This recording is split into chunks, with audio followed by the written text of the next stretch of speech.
Hi, it's a beautiful Friday afternoon and I'm with these two young guys coming from Bawang La Union and they're a product of Don Niloyo.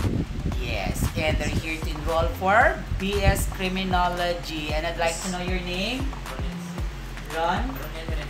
Ronel Riviera at si Celso Condales. Ayan. So magkaklase kayo nung high school, senior high. Wow. Bakit sa dami-dami ng kurso, bakit criminology? Reniel? Gusto mong magsundalo. So, in preparation ng pagiging sundalo mo soon, ay magki-criminology ka. Very good. Ikaw naman, Celso. Magpupulis ka talaga. Ang cute ni Celso, may dalawang dimple tapos walang mata. Diba? Parang Koreano. Ayan. So, ayan. Any advice sa mga nagbabalak na kumuha ng criminology? Yes? Anong advice natin sa kanila? Ha? Mahiyain siya.